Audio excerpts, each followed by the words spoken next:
Pulkstens ir precīzi 6, līdz ar to oficiāli labvakar, vairs ne labdien. Prieks jūs visus redzēt tik kuplā skaitā. Pieaugušo izglītību Mārupē attīstās un ņemot vērā to, ka mums ir ļoti interesanta un saistoša tēma un laiks ir zināmā mērā ierobežots, tāpēc varbūt ķersimies uzreiz pie lietas un aicināšu Mārupas novada izglītības, kultūras un sporta pārvaldes vadītāju Lienu Šmitu no sākuma pateikt kādu vārdu, un tad dosimies tālāk.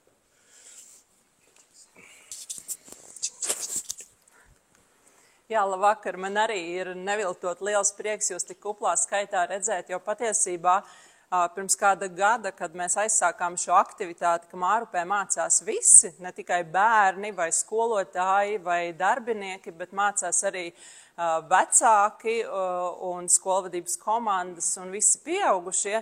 Jāsaka, ka tas pulciņš bija daudz mazāks ar vecākiem, un tāpēc šis prieks redzēt jūs tik kuplā skaitā. Jā, šodienas tēma ir aktualitāte, pār un ap vērtēšanu. Mēs šā gada septembrī esam daudz jau runājuši, jo ir mainījusies vērtēšanas sistēma. Nozarē mēs vispār runājam par vērtēšanu, tās lomu, vai tā nav pārspīlēta, vai mēs ejam pareizu vai nepareizu ceļu, bet šobrīd ārējais normatīvais regulējums to vērtēšanu nosaka tieši tādu, kādu to nosaka. Tāpēc mums būtu svarīgi iekšēji mācīties, turpināt šo mācīšanās kultūru, lai procesus izprastu. Un pats galvenais jau visā šajā stāstā ir mūsu bērns. Un ja bērns ir galvenais, tad es domāju, ka šīs tēmas aktualitāte, ka tās arī ir bērna atzīmes, šodien ļoti būtiska, lai vērtīgi, un es ticu, ka arī nākamajos mācību semināros un nākamajās tikšanās reizēs mēs būsim tikpat kuplā skaitā. Paldies, ka esat kopā, ka jums rūp tas, kas notiek ar jūsu bērniem mūsu izglītības iestādēs. Un tagad vārds lektoram.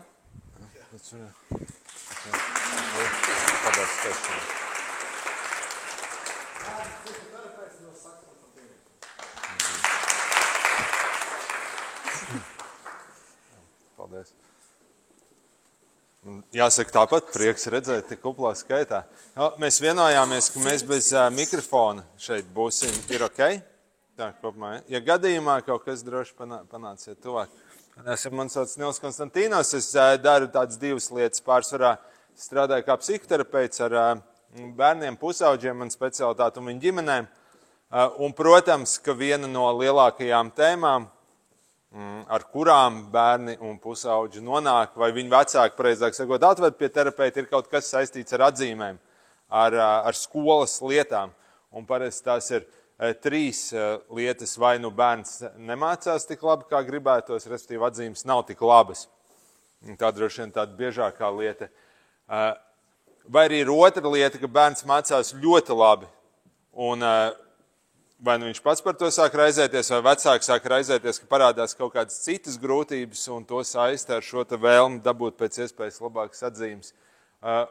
Un vēl ir trešā tēma, kur it kā liekas, ka ar atzīmēm viss ir kārtībā, bet par to liekas, ka viņš mācās labi, bet varētu, ja tikai viņš pacenstos, tad varētu būt vēl labāk. Un tās ir 3 tādas primārās raizes, varbūt, ka jums droši vien kaut kāda viena no tām kategorijām ir vismaz pazīstama, ja ne ļoti raišpilna.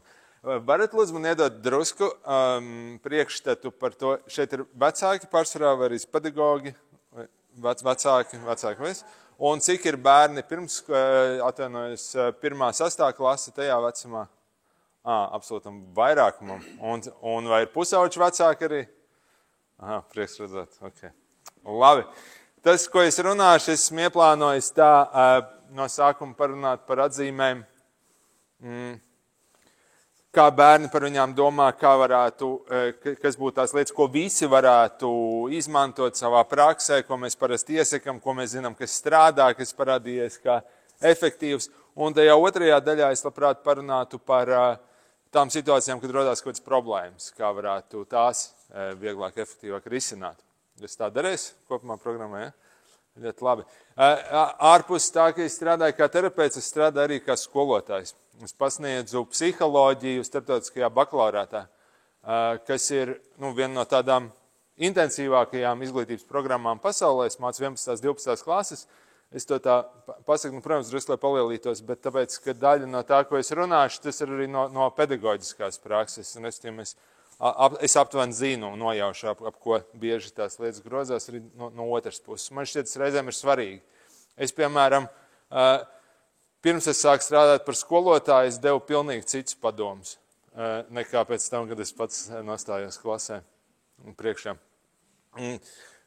Jautājums ieskanējās pieteikumā par to, vai vērtējumi ir svarīgi, vai tie paliks. Man te ir bilde, tā ir Ķīnas skola, Konfūcijas skola, sena bilde. Es domāju, ka vērtējumi noteikti paliks, atzīmes noteikti paliks, jo atzīmes dara ļoti labu lietu. Ķīna bija pirmā vieta, kur ieviesa skolās vērtējumus, jo principā varētu arī iztikt, protams, bez atzīmēm, bez vērtējumiem. Kāpēc atzīmes ir labas? Tāpēc, ka tās nodrošina vienu ļoti svarīgu lietu. Tās izlīdzina iespējas bērniem. Ja jums ir bērns, jums nav obligāti jābūt tuvās pazīšanās, piemēram, ar pilsētas mēru vai valsts prezidentu vai vēl kaut kādās situācijās, respektīvi bērniem parādās vienādas iespējas, tāpēc, ka viņus var nomērīt pēc kaut kādiem kritērijiem. Un tā ir ļoti, ļoti svarīga lieta, par kuru mēs mūsdienās patiesībā pat diezgan bieži varbūt pat neiedomājamies, jo atzīmes ir apaugušas ar vēl visādām citām lietām.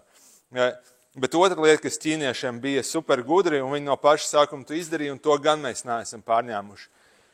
Ķīnas sistēmā pašu augstāko atzīmi neviens nevarēja dabūt, tāpēc, ka pašu augstāko atzīmi varēja dabūt tikai imperators. Tā bija rezervēta viņam. Man šķiet, tajā ļoti liela gudrība, jo tas noņēma spriedzi no cilvēkiem. Ja tu zini, ka mēs necīnamies par to, kurš būs pats labākais klasē, tad mēs varam brīvāk mācīties. Un man šķiet, tas noņem kaut kādu problēmu, kas bieži iezīmējas mūsdienu skolās. Okay. Droši vien, ka daļa no tā, ko es stāstīšu, būs varbūt jums jau dzirdēta kaut kur citur, arī ieraksts, es saprotu. Es aicinātu arī izmantot to, ka mēs esam šeit klātienē. Tā sekundīti. Un es ļoti labprāt dzirdētu, ja jums ir kādi komentāri vai jautājumi par jūsu situāciju vai to, kas šobrīd jums ir aktuāls, jo parasti arī manā pieredzē jautājumi, kas ir vieniem vecākiem, ir visinteresantākās tēmas citiem vecākiem. Un tas varētu būt ļoti noderīgi. Mēs varam sarunāt tā. Tas ir slaido, kur jūs droši vien visu, ko tas izmantojuši, varat ierakstīt jautājumu tur, un tad viņi redzēšu uz otru ekrāna. Varat arī pacelt roku un vienkārši uzdot jautājumu. Tas, protams, būs efektīvāk, kā mēs teiktu. Vai kāds zina bērnu psihologu Lapkovski, tāds YouTube? Kā jums skatīt? Jā, Krievs runājuši Lapkovski. Viņam bija nu pat Rīgā lekcija. Es aizgāju apskatīties. Labi, ne par saturu, bet viņš teica vienu ļoti interesantu lietu. Vispār visa lekcija bija tikai jautājumi. Viņš runāja 20 minūtes, un pēc tam tikai vecāki varēja uzdot jautājumus. Ļoti efektīvi. No tādā ziņā. Un viņš teica, jūs varat iesūtīt jautājumu, bet ja jūs gribat, lai viņi tiešām atbild, tad uzdodiet patiešām zālē. Austīsimies, kā mums būs, bet ja jums ir, tad tas noteikti būtu daudz palīdzēšāk. Okay. Labi, tad runāsim par tām atzīmēm, bet no sākuma labprāt aicinātu drusku arī savā prātā varbūt piefiksēt kaut kā. Varbūt nedaudz padomāt, tā tīri asociatīvi, pāris sekundes, kas jums vispār saistās ar atzīmēm. Jo, kā mēs līdz redzēsim, atzīmes ir kaut kāda tāda ļoti pielādēta tēma. Un, protams, mēs tālāk runāsim. Nevienmēr vecāki pilnībā nosaka to, kā viņu bērni attiecās pret atzīmēm, bet tomēr cik mums no pētījumiem ir zināms, cik mēs to varam izpētīt un redzēt, vecāku priekšstatam par atzīmēm ir vislielākais nospiedums uz to, kā viņu bērni raugās uz atzīmēm. Tur gan ir neliela atruna, tāpēc, ka diezgan bieži terapeita kabinetā ir tāda situācija, kur, piemēram, ir meitene, parasti tādos 14, 16 gados, piemēram, ar milzīgu trauksmi, ārkārtīgs satraukums pirms visiem eksāmeniem, pirms visa, Viņa ļoti satraucās par to, kādu atzīmi viņa dabūs. Un, ja viņi nedabūna pašu labāko atzīmi, tad viņi ļoti pārdzīvo. Un mēs runājam ar māmu, un māma, piemēram, saka, bet mēs viņai nekad neprasam pašu labāko atzīmi. Mēs nekad viņu nespiežam mācīties. Viņa to pati kā vēlās. Un tā ir ļoti interesanta situācija, jo parasti pēc tam nedaudz vairāk iepazīstot, tuvāk iepazīstot šo ģimeni, un cilvēks vienmēr atklājās, ka ģimenē kopumā visi ir mācījušies diezgan labi. Piemēram, tā ir klasika, teiksim, visi ir bijuši ārsti vai arhitekti, visi ir gājuši pirmajā ģimnāzijā. Protams, ka mēs neprasam no mūsu meitas, lai viņi iet pirmajā ģimnāzijā. Vienkārši, ja viņi neies, viņi būs vienīgā ģimenē, kur tur nav gājis. Daudzas lietas mēs nododam neapzināti, arī emocionālā līmenī, un daudzas lietas mums pašiem saistās ar kaut ko. Un bērni, protams, to uztver caur dažādiem ceļiem. Tas, kā mēs uztveram atzīmes un kas tās ir priekš mums, ir ļoti, ļoti svarīgi. Un tad, protams, ka tas ir vesela rinda lietu. Viens varbūt pat vienkāršākā, tā ir mācības sastāvdaļa. No tā nekur neizbeigs. Tas, kā mūsdienās ir veidots mācību process, ja bērns iet skolā, viņš dabūs atzīmes. Tas ir tik vienkārši. Un bērni to ļoti labi jau no pirmās dienas saprot un uztver. Un atzīmes kļūst par tādu labi sastāvdaļu. Tas ļauj mums kaut kādā ziņā saprast, ja atzīmes tiek likts mērķtiecīgi, protams, tas ļauj mums saprast aptuveni, ko viņš tajā brīdī zina. Nezinu. Starp citu, atzīme neparāda to, ko bērns zina vispār. Atzīme parāda to, kādu atzīmi viņš var dabūt vai cik daudz viņš no sevis var dabūt tieši konkrētajā brīdī, tieši tajā klasē un tieši pie šādiem jautājumiem. To arī ir svarīgi reizēm atcerēties. Tas ir svarīgi pie kontroldarbiem un testiem lieliem vai gala eksāmeniem. Gala eksāmenis neparāda bērnu zināšanas, tas parāda to, cik labi bērns spēja uzrakstīt konkrēto eksāmenu šajā laikā. Liela daļa spēja diezgan ok, bet būs daļa, kura patiesībā zina daudz vairāk, bet viņi nespēja uzrakstīt eksāmenu. Šādā viņi nespēja dabūt eksāmenu situācijā ārā savas zināšanas.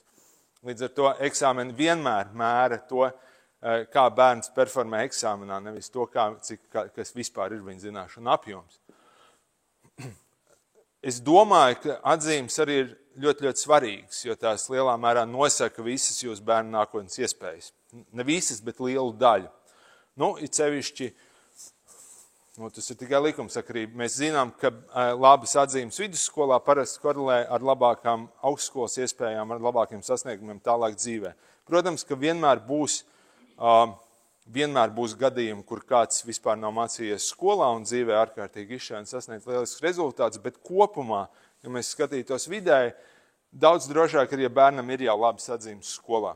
Tas viņa iespējas dzīvē krietni paaugstina. Arī visas karjeras iespējas, universitātes iespējas un iespējas iekļūt labā universitātē, ārvalstu universitātē, ir tieši atkarīgs no viņa atzīmēm skolā. Līdz ar to tām ir milzīga ietekme. Domāju, tur, kur tas sāk kļūt sarežģītāk, ir tas, ka atzīmes kaut kādā mērā, nevis kaut kādā, bet diezgan lielā mērā nosaka bērnu pašvērtējumu, viņa identitāti. Un tas ir saprotami, tāpēc, ka atzīmes ir tas, pēc kā bērns tiek vērtēts, un tas, ko apkārtējā pasaule uzskata par svarīgu viņa dzīves posmā. Kas ir svarīgi par bērniem, tas, kā viņi mācās. Viņš aizbrauc pie vecmāmiņas, pirmā lieta, ko viņam prasa, kā tev pa skolu. Ja bērnam pa skolu iet labi, māma satiek draudzenes, pirmā lieta, ko viņa saka, meitene olimpiādē dabūja tur tādu un tādu vietu un tā. Tas nav nekas slikts, mēs visi tiekam vērtēti, mēs esam hierarhiskas būtnes pēc būtības, mēs veidojam hierarhijas sabiedrībā, un atzīmes ir dabiska hierarhija, mēs no tā neizbēgsim. Bērns veidos savu identitāti ap to, kā viņš tiek novērtēts sfērā, kas ir, principā svarīgākā viņa dzīves posmā. Mēs pēc tam parunāsim nedaudz, kas ir ļoti svarīga lieta, un ko gan mēs varam kā vecāki izdarīt, ir parūpēties, lai tā nav vienīgā viņa identitātes veidojošā daļa. Lai viņa identitāte vienmēr veidosies ap atzīmēm kaut kādā mērā, tāpēc, ka ja viņš iet uz skolu, viņš pavada ļoti daudz laika skolā, un skolu vērtē tikai pēc atzīmēm, principā. Tas ir tas, ko skola dara. Tātad liela viņa identitātes daļa būs atkarīga no šīm atzīmēm, bet ir svarīgi, lai tā nav vienīgā. Tas ir tieši tāpat, kā ja jums bērns ir sportists, piemēram, Ir ļoti labi, ka viņš veido identitāti ap sportu, tā ir ļoti veselīga identitāte, bet ir svarīgi, lai tā nav vienīgā, jo, kā nerad gadās, piemēram, esmu pat tāds gadījums skolā, kur zēns 16 gadi, izcils sportists Eiropas līmeņa un vienkārši satraumējās. Un pietiekami smagi, ka viņš nevar aptuveni pusgadu vai gadu trenēties, bet, protams, izkrīt tādu laiku periodu, viņš nekad neatgriezīsies tajā līmenī. Un tas, kas tajā brīdī notiek, viņam pazūd visu viņa identitāti. Un tas ir diezgan grūti, jo viņam ir jāatgriežas it kā 10-11 gadu vecumā un jāsāk sevi atrast pa jaunam. Tāpēc ir ļoti svarīgi, lai bērnam ir vismaz 2 identitātes, lai viņš var atkrist uz vienu atpakaļ, ja viņam gadījumā pazūd otru. Un tas strādā arī otrādāk, ja bērna identitāte veidojās uz mācībām. Mēs to parasti redzam pārējā uz ģimnāziju. Piemēram, bērns savā skolā ir bijis ļoti labs, labākais skolnieks klasē, viss padavies viegli, viņas identitāte, piemēram, ir labākā skolniece, viņa aiziet uz ģimnāziju, un tur pēkšņi ir vēl 5 tikpat labas kā viņa. Tad kas tagad viņa ir? Viņa nav vairs labākā skolniece, kas tagad es esmu?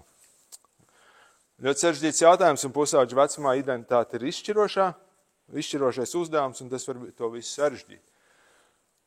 Protams, ka atzīmes ir par klases hierarhijām. Mēs jau sākām runāt, ka mēs esam hierarhiski, cevišķi pusauģa vecuma posmā, kļūst ārkārtīgi svarīgs tas, kā es esmu pret citiem pusauģiem. Nu, un tad jūs pusauģi bērni, tad jūs jau pamanat, ka viņi sāk kļūt apsēsti ar attiecībām ap savām draudzenēm, piemēram, ap draugu grupām vai puišiem. Labākais draugs ir viņu dēļ būs gatavs darīt visu. Ja bērns nav šajās hierarhijās, viņa dzīve kļūst var kļūt diezgan izmisīga, jo viņš sāk justies vientuļš, izstumts. Mēs par mobbingu bieži runājam. Tā ir viena no šīm hierarhijas lietām. Kāda ir viņa vieta klases hierarhijā? Kas ir interesanti, ka hierarhijā vietu var dabūt abējādi. Gan ar labām atzīmēm, gan ar sliktām. Jo arī tā ir lieliska identitāte, ka es esmu klases sliktais skolnieks, piemēram. Tas iedod skaidru lomu klasē. Starp citu, to reizēm var redzēt psiholoģiski tādu efektu, ka bērns, kurš, piemēram, ir mācījies labi vai vidēji, un viņš nevar vairs sasniegt savu rezultātu, tad viņš it kā atslīd atpakaļ, un vecākiem rodās priekšstats, ka viņš speciāli to dara. Un reizēm tas tiešām tā ir šāda lieta, ka bērns, redzot, ka viņš nespēja kļūt labākais, viņš saprot, ka viņš var kļūt vismaz sliktākais mācībās. Un tie abi ir tādi hierarhijas veidi. Protams, ka ar atzīmēm, kāpēc tam vēl ir milzīgs svars, tāpēc, ka tās veido ne tikai jūsu bērnu pašvērtējumu, tas veido arī pedagogu pašvērtējumu. Jo skolotājs taču arī nāk uz darbu katru dienu un dara savu darbu, un viņu vērtē pēc bērnu atzīmēm. Tas ir veids, kā to novērtē. Līdz ar to tajā parādās jau vēl vesels tāds emocionālais sloks, ko nes reizēm arī jūsu bērns. Un tad arī ir skolas vērtējums. Un skolas vērtējums, sevišķi, ja skola ir no saucamajām labajām skolām vai top skolām, kurām ir svarīgi reitingi, tad jūsu bērnu atzīmes veido skolas paštēlu. Un, ja tās neveido to tik labi, kā gribētos, tad tur veidojās vēl interesantas attiecības pret bērnu un arī par vecāku. Tas vienmēr ir. Mēs zinām, ka pieaugušie mēs varam justies neefektīvi, mēs varam justies vainīgi. Ja bērnam kaut kas nesanāk tā, kā gribētos, mēs bieži domājam par to, ko mēs neesam izdarījuši. Reizēm tas spēlē uz mūsu varbūt nepiepildītajām vēlmēm, ambīcijām. Reizēm tieši otrādi mēs sākam domāt, ko mēs tādu esam izdarījuši, ka bērns tik nenormāli iespringst par tām atzīmēm. Bet tas vienmēr kaut kā saistās bērnu sniegums ar pieaugušo sniegumu. Līdz ar to tāda milzīga daļa, un kad mēs runājam par atzīmēm, reizēm ir vienkārši, mēs tā ļoti reducējam, pasakam, kas ir, cik tev matemātikas mājas darbām. Bērns tik, kā tā varēja. Bet zem tā bieži ir veseli slāņi. Attiecību, emociju, sapņu, vēlmju, kurā iesaistīt daudz vairāk cilvēku nekā, piemēram, tikai tas konkrētais bērns. Jums droši vien ir bijuši daudz semināri par šiem formatīviem, samatīviem, kas ir tas jaunais. Mēs tam pāriesim pāri, daudz nenāsim. Es tikai īsi pateikšu, man šķiet, ka šim Latvijas tagad kultūra telpā, publiskajā telpā piešķirt tādu pilnīgi kā ezotērisku nozīmi, ka tie ir tādi kaut kādi milzīgi termini lieli. Realitātē šī ideja ir diezgan nesena. Viņu 50. gados ievies viens pedagoģijas teorētiķis. Ideja patiesībā ļoti derīga pati pēc sevis. Doma bija tāda, ir diezgan stulbi, ka bērniem ir šie lielie eksāmeni gada beigās. Un tad it kā viss, ko skolotājs dara, ir gatavo viņu tam lielajam eksāmenam. Tad ir tikai loģiski, ka pa vidam ir kaut kādi mazāki darbiņi, lai nav it kā viss centrēts tikai par to milzīgo eksāmenu, kas uzdevuma milzīgu trauksmi. Principā tā ir šī summatīvo ideja. To, kā to īsteno dažādās skolās, tas ļoti dažādi, bet kopumā tā ideja ir apakšā, man šķiet ļoti prātīga. Es zinu, ka mēs starptautiskajā bakalaurātā tā arī darbojās, un tas darbojās diezgan labi. Bet kaut kādu iemeslu dēļ es ievērojos, ka bērnu prātos tas iegūst tādu reizēmiņi, un tas, pret ko visvairāk nākās cīnīties. Kaut kādā mērā bērni sāk ignorēt formatīvos un koncentrēties uz summatīvo. Es nezinu, vai jums tā ir pieredze līdz šim, bet tā ir viena no tām lietām, ar ko mēs saskaramies. Bet okay. Labi, tad parunājam, kas vispār atzīmes, varam padomāt, kā bērni prātā vispār tas strādā. Ja ļoti bieži vecākiem ir tāda pretrunīga sajūta, pretrunīga nav pat īstais vārds. Vecāki jūtās kā reizēm pret sienu, piemēram, tas standarta jautājums, kā viņš var nesaprast? Kas ir tik grūti dabūt tajā atzīmē? Vai kā viņš nesaprot, ka vajag mācīties? Vai viņam var paskaidrot, ka vajag normāls atzīmes? Un reizēm liekas, ka bērni vispār neņem vērā, vai arī ņem vērā pārāk daudz. Parunāsim par to nedaudz.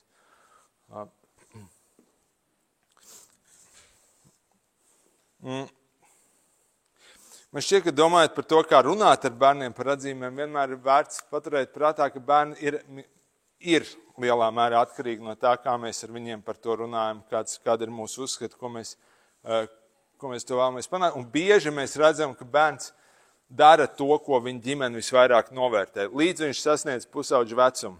Pēc tam viņš var sākt darīt tieši pretējo kaut kādu laiku. Tā kā vienalga, kā jūs veidosiet šo priekšstatu par atzīmēm, viņš vai nu darīs tā, kā jūs to veidojat, vai viņš to darīs pretēji. Bet jums būs ļoti liela ietekme šajā visā procesā. Un te tas triks ir, man šķiet, ka jūs ar savu attieksmi varat ļoti vecāks vai pieaugušais vai skolotājs ar savu attieksmi var ļoti formēt bērnu priekšstatu par to, kā viņš domā par atzīmēm. Un es iedošu piemēru. Ja bērns atnāk mājās un viņš saka, es dabūju matemātikas kontroldarbā 8, un vecāks saka, ļoti labi malacis 8. Super. Atzīme. Kas bērnu prātā ir svarīgākais? Jā, bet par ko viņš pilnīgi noteikti atzinība, viņš pēc tā iet, bet kā viņš saprot, ko vecāks atzīst? Atzīme. Ciparu. Vienkārši dabūja 8. Man šķiet, ka veiksmīgāka stratēģija tādos gadījumos ir darīt tā. Es kādu gāju skolā ļoti labi šajā matemātikā dabūju 8. Es redzēju, kā tu vakar mācījies mājas darbu un gatavojies kontroldarbam, kāds atmaksājās. Dabūju. Un šajā gadījumā bērns saprot pavisam citu vēstījumu, kā domāt par atzīmēm. Tad svarīgi ir tas, ko viņš dara, kā viņš gatavojās šim darbam. Un tā par katru no lietām, tostarp arī par sliktajām atzīmēm. Bērns atnāk mājās, vai jums pienāk ziņa tur E-klasē, ka viņš ir dabūjis nesakmīgu atzīmi. Tad mēs varam, protams, koncentrēties uz ciparu, bet tas parasti būs nelāgi, tāpēc, ka, ko viņš var darīt par to ciparu? Ir 3, ir. Un otra lieta, ka ja mēs būsim noraizējušies un viņš sapratīs, ka mēs dusmojamies par ciparu, viņš sāks uztraukties par to, kas paaugstina iespēju, ka viņš atkal dabūs to ciparu. Vai arī viņš sāks slēpt to. Vai arī viņš sāks veidot tādu mehānismu, kurā viņš mēģinās emocionāli vairs nereaģēt uz to. Un tad veidojās situācija, kurā šie nelabie cipari kārtojās rindās aizvien vairāk. Tāpēc mums ļoti svarīgi vienkārši padomāt, ko mēs gribam, lai bērns novērtē, ko bērns lai saprot, kas ir tas vērtīgais. Un, manuprāt, vērtīgais ir tas viens, ka viņš iet uz skolu, ka viņš pieliek pūles un ka viņš gatavojās, ka viņš dara labāko tajā brīdī. Un tad, kad viņam tas nesanāk, ka viņš meklē veidus, kā to atrisināt. Nu, teiksim, es dabūju 3. Viens variants. Ak, Dievs, 3, kā tu varēji? Jā, tas nav labs scenārijs. Bet otrs variants, tu dabūji 3. Kas bija tas, ko tu nezināji? Kas bija tas, ko tagad tu pārakstīsi? Vai tu zini, kas tev ir jāpamācās, lai tu dabūtu labāk? Viņš tikai saprot uz risinājumu orientētu. Protams, tas strādās ar maziem bērniem labāk līdz pusauģu vecumam. Pusauģu vecumā tas kļūst drusku sarežģītāk. Mēs parunāsim, kā ar pusauģiem šo te komunicēt. Okay. Es apstīšos, vai mums ir kaut kas ierakstīts. Varbūt jūs arī uzreiz, es kaut kādu laicinu norunājos, varbūt ir kaut kāds pārdomas vai komentāri. Šeit tik tālu. Vai kaut kas prātā ienācis. Jā, droši.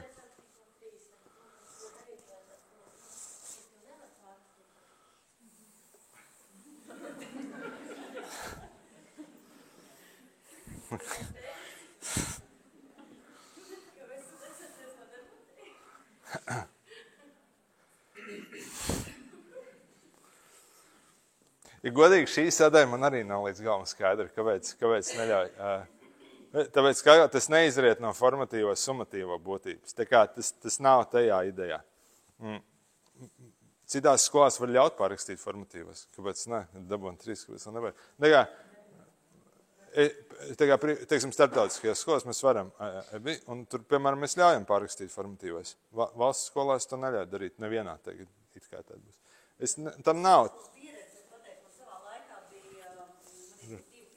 Jā.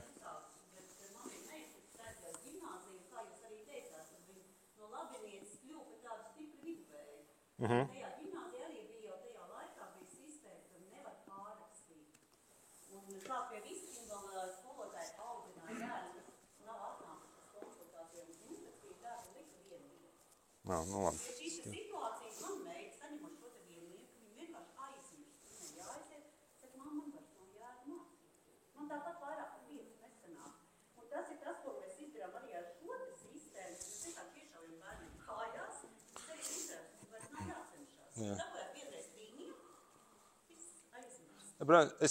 Tā formatīva, tā ideja, labi, neieslīgsim tajās detaļās, tas būs, es domāju, ka tas var strādāt,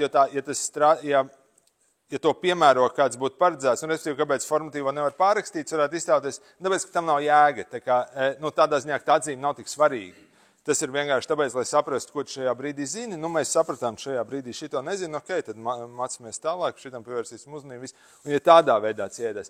Man ir aizdoms, ka tas tādā veidā netiek pasniegts, un gan bērni, gan pedagogi skatās uz tām atzīmēm tieši tāpat, kā viņi skatījās. Līdz tam vienkārši tagad viņas vispār nevar pārrakstīt. Domāju, ka tur ir tāda. Bet ar laiku tas mainīsies. Varbūt ne šiem bērniem, kas tagad ir nākamajam. Bet okay. Es domāju, šo viņiem arī skaidrot. Tādā ziņā viņš dabūja to 3, nekoncentrēties uz atzīmi, iet šajā, vai tu zini to, kāpēc tu dabūji to 3, vai tu saproti to, ko tu nesaproti. Tādā ziņā. Kas būs tas, kā tu nākamam formatīvam sagatavosies. Iet tikai uz risinājumu un ņemt fokusu no cipara. Tas man šķiet ir pats svarīgākais. Jā, bet ko tas... Jā, bet jums jau svarīgākais ir piedabūt bērnu. Jūsu uzdevums ir divi uzdevumi, principā, kas tajā situācijā ir jādara. Viens, noņemt bērnu fokusu no tās atzīmes, lai neaiziet tajā virzienā, ko jūs sakat, lai viņš nesāk ieciklēties uz to ciparu un nesāk domāt, ka Dievs man teikt nav vērts mācīties vispār. Un otrs uzdevums ir viņam iedot risinājumu un to domāšanas veidu, kas viņam palīdzēs tikt līdz tam samatīvajam un uzrakstīt to labi. Un tur, nav, viņš dabūja to 3, dabūja, viss tas cauri. Uzdevums ir viņam virzīt to domāšanu uz nākamo soli. Jā, ok, tad es vai saprati, ko tu nesaproti, kāda gatavojas nākamajam visu. Un, protams, ka virzīt uz samatīvo. Skaidrs, ka mēs galā gribam labu atzīmi. Tas neizbēgams. Ja viņš... Ja.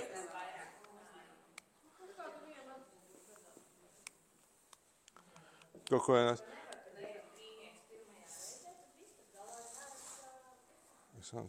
Ok, nu tas ir... Parunāsim par šo. Šis ir drusku cits gadījums, jo, protams, ka, ja bērns dabona eksāmenā, ja viņš piemēram, matemātikas 9. klases matemātikā dabona zem 10%, tā ir drusku cita veida problēma. Mēs noteikti par to parunāsim beigās, labi, pie lielajām problēmu situācijām. Iziesim tagad cauri standarta dienas gaitā, jā. Droši labs paklās. Man ir 3. klases skolēns. Jā. Kad viņš sāka 1. klasi, es viņam prasu, kā tu vietu, un tā mēs runājam par, viegli, viss viegli, sekums arī labs, procentuāli, viss labi. 2. klase, kā tev iet, dabazinības, viegli visu zinu, viegli visu. 3. klasē, viņam jau ir tāda vīna, un es jūtu, ka viņam tā kā paliek grūtāk. Viņam zūd reāli motivācija kaut ko darīt, un tad atkal attiet. Viņš saka, grūti, neko nevaru, neko nesaprot. Ok, šeit ļoti labs jādājums. Īstenībā apiesim droši vien tas vēl kādam aktuāli bērns, kurš 1. klasē aiziet uz skolu un diezgan labi zina visas lietas, viņam viss ir viegli. Viņam viss iet viegli, un kaut kādā brīdī šajā gadījumā diezgan ātri ir iekritiens, bet reizēm tas iekritiens atnāk aptuveni 7. 8. klasē. Viņam līdz tam ir gājis tā kā viss pa sviestu, pēkšņi ir kaut kādas sliktas atzīmes, un viņš pats ir pārsteigts, un vecāki vēl jau vairāk. Vai vidē, jā. Nu, restīvi mazāk nekā vajadzētu. Vispār no skolas viedokļa labāk, lai bērnam ir nedaudz grūti visu laiku, nekā ja viņam ir ļoti viegli. Tā nav laba lieta, ja viņam skolā iet ļoti viegli, tāpēc, ka notiek divas lietas, viņš neiemācās mācīties. Jo, protams, es atnāku, es visu saprotu tāpat, un es neapgūstu tās prasmes, kuras ir vajadzīgas, tad, kad paliks sarežģītākas lietas. Tāpēc, piemēram, mēs runājam par iekļaujošu izglītību. Ar iekļaujošu izglītību parasti domā to galu, kur bērniem ir grūtāk mācīties. Un tad viņus kaut kā īpaši iekļaut un palīdzēt viņiem. Bet tieši tāpat ir jāpalīdz tiem, kuriem iet vieglāk mācīties. Tāpēc, ka ja viņi nedabūs grūtāks uzdevums atbilstoši savām prasmēm, viņiem zudīs motivācija, jo bērnam nav interesanti darīt kaut ko, kas viņam nav izaicinoši vai kur viņš nejūt, ka viņš kaut ko pārvar. Un otrs, viņš tiešām neapgūst tās prasmes, lai mācītos. Un man bieži atnāk, piemēram, tā 9. klases skolēni, kas tā arī saka, kā man teikt eksāmenis, es nesaprotu to, bet es arī nezinu, kā mācīties. Tikai es visu laiku esmu izbraucis, es nekad neesmu darījis mājas darbus, piemēram. Un mēs zinām no statistikas, ka diezgan liela daļa, kas izkrīt no skolas, ir tieši šie te labi bērni, kuri mācās labāk nekā visādi iemeslu dēļ. Tas nav tā, lai biedētu, tas tā notikt, bet ir tam vērts pievērsties. Jā, droši.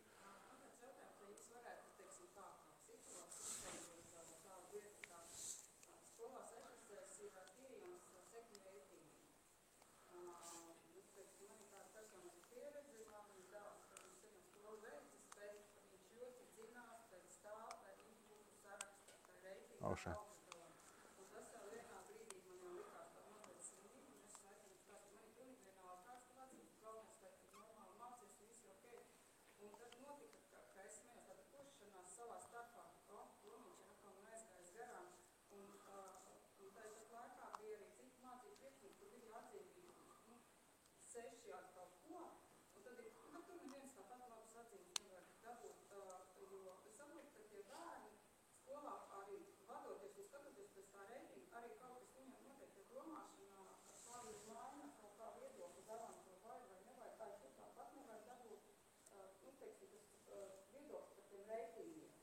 Jā.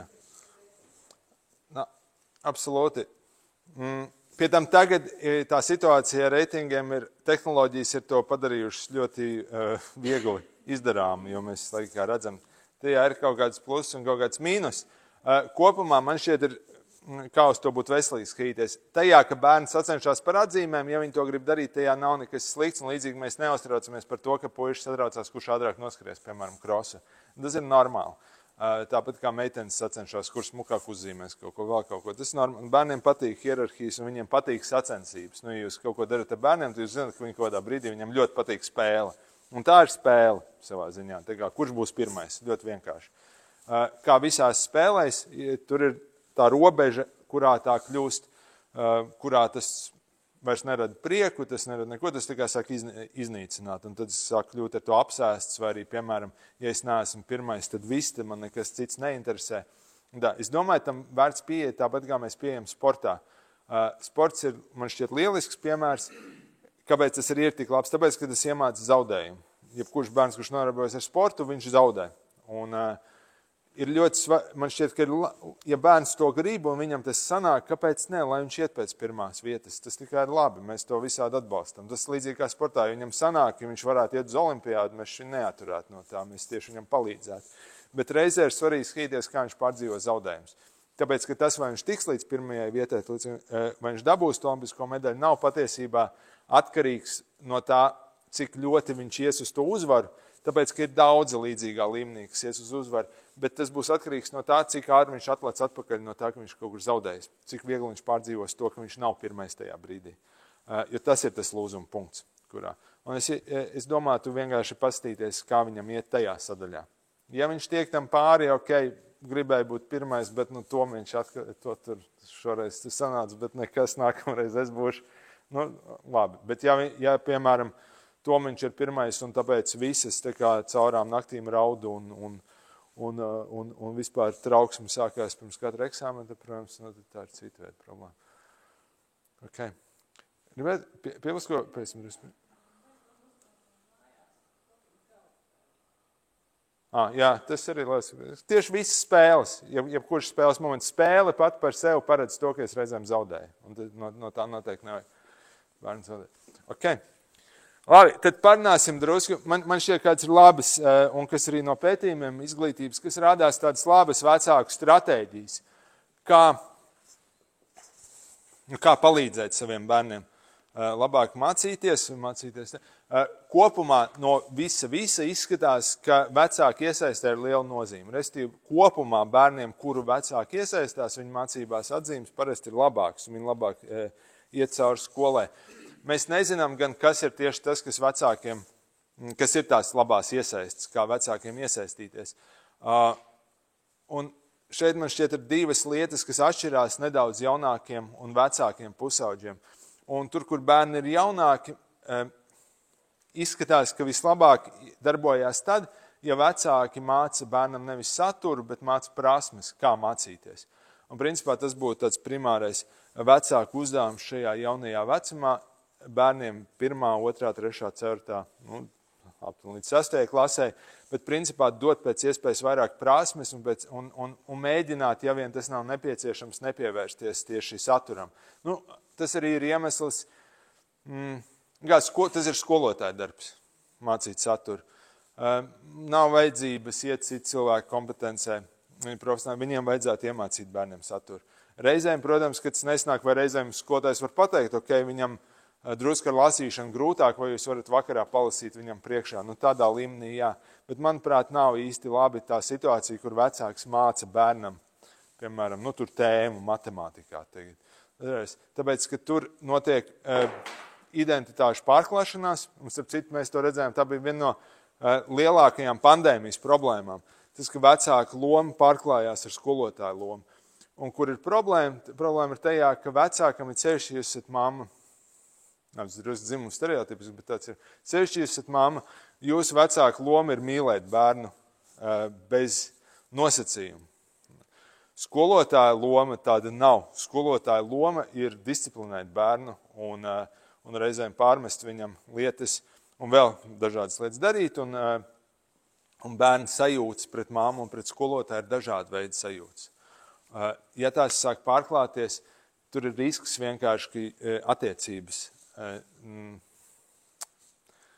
pārveidosies, un tā ir viena lieta, ko noteikti mēs nevēlamies pieredzēt. Tāpēc daudz labāk ir koncentrēties prasmē.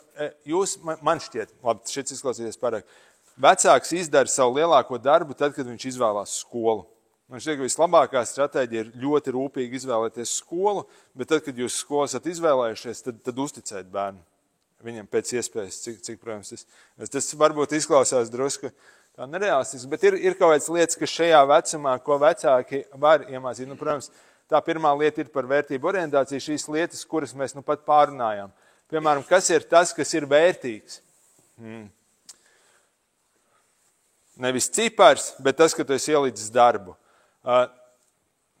Nevis tas, ka tu esi klasē pirmais, bet reitingā, un tas, protams, ir forši, bet tas, ka tu esi bijis tik uzcītīgs, tu esi saglabājis savu mērķi, tu esi ielicis kaut kādu, tu esi nevis tas, ka tu esi ticis uz olimpiādu, bet tas, ka tu esi atteicies no kaut kā, lai sasniegtu kaut kādu lielāku mērķi, piemēram.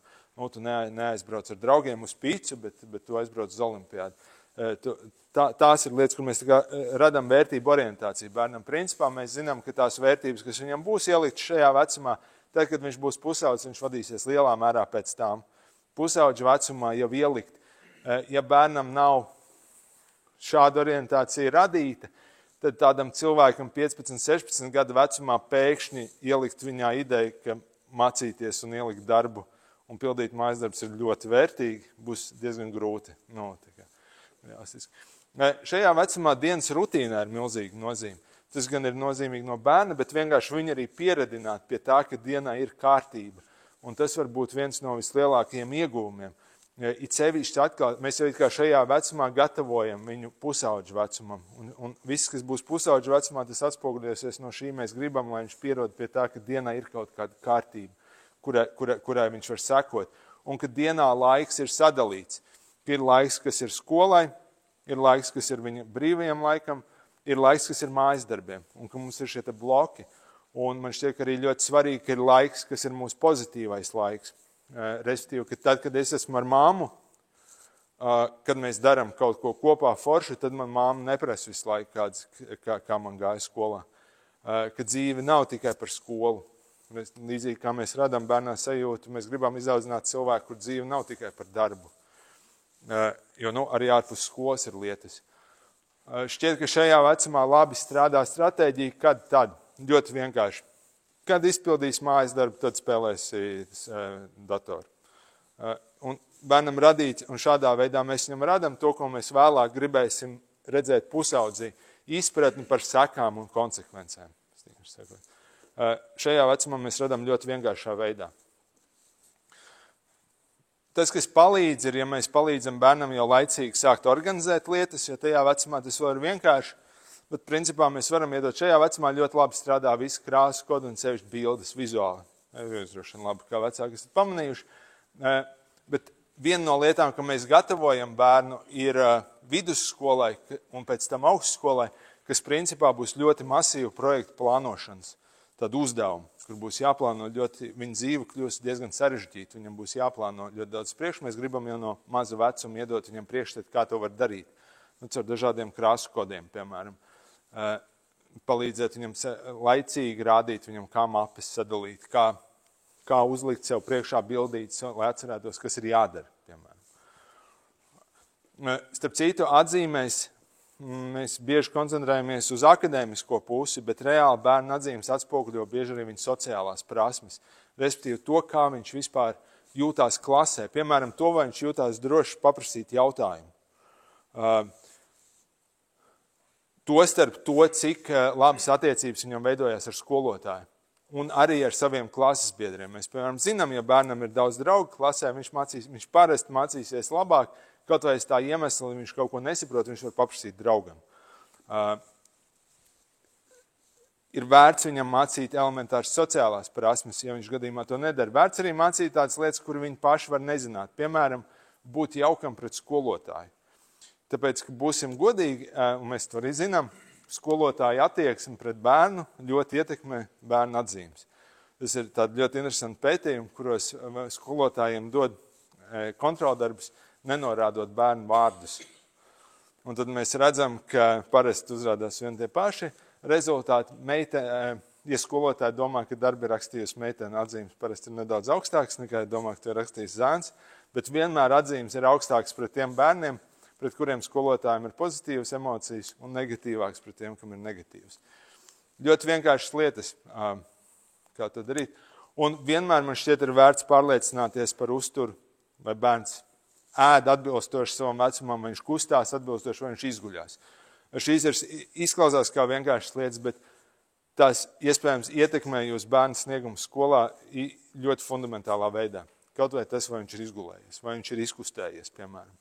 Tas tēma par kustībām skolā pavisam atsevišķi, bet tā var būt fundamentāli izšķirīga nozīme. Okay. Labi, ar pusauģiem skaidrs sarežģītāk. Sākās. Domāju, ka ar pusauģiem savukārt tas uzsvers ir uz citu lietu. Mēs gribam no viņiem atbildību. Principā mūsu uzdevums ir tāds, lai viņš aizejot 10., 11., 12. klasē, lai mācības kļūtu par viņa atbildību. Ka viņš saprastu, ka tā ir viņa atbildība, viņš pret to izturētos pietiekami atbildīgi, un lai viņš arī saprastu, ka viņa nākotne ir viņa atbildība. Viņš var izdarīt dažādas izvēles, tām izvēlēm būs sekas. Un tas ir atkarīgs no viņa. Mēs droši vien negribam no pusauģa vienkārši atskaitīšanos, kurā viņš atnāk mājās un jūs prasat, vai tu to izdarīji. Tas parasti nestrādās. Mēs gribam viņā ielikt šo atbildības sajūtu. Un te drusku citas lietas tad uzreiz kļūst efektīvāks. Mēs runājam, ka bērniem šie krāsu kodi un bildītes. Skaidrs, ar pusaudzim mēs parasti palīdzam ar laiku plānošanu. Tas ir viens no vislielākajiem iekritieniem. Jo pusauģi parasti nav īsti labi laiku plānotāji visādi iemeslu dēļ. Un tas skaidrs, ka var atspoguļoties viņa atzīmēs. Un atkal jau mēs parasti negribam, ceļš pusaudzim tas jau kļūst sarežģīt vecākam. Mēs parasti pazaudējam, labi, tad droši vien atšķirās. Es zinu, ka man sāk palikt grūti ap 5. klases vielu. Tā, ka es varētu brīvi izskaidrot. Parasti tā ap 6. 7. bet 9. klases eksāmeni, ja mēs neesam tā baigi gatavojušies, jau būtu grūti nolikt un palīdzēt pusaudzim. Līdz ar to mēs objektīvi jau vairs nevaram ar saturu palīdzēt. Žēl mēs palīdzam ar prasmēm. Laika plānošana ir viena no tām fundamentāli lielajām. Kā vispār dzīve, kas sāk kļūt ļoti sarežģīti pusaudzim, tātad tur ir skola, tur ir draugi, tur ir sociālie tīkli, tur ir vēl kaut kas ārpus skolas, tur ir vecākiem vēl kaut kāds laiks jāpavada, tur vēl ir jāizņem trauki no trauku mašīnas. Vēl kaut kas, kā to visu salikt. Tā. Mēs arī ar viņiem vairs nerunājam droši vien tādā ļoti vienkāršotā veidā par kad tad, kā ar maziem bērniem, bet jau sarežģītāk. Mēs esam, tad ir tām lietām, ko tu pieņem, tad tas ir sekas. Arī atzīmes, principā, ir sekas. Tas ir vienkārši sekas kaut kam, kas ir bijis. Un tā ir tava atbildība.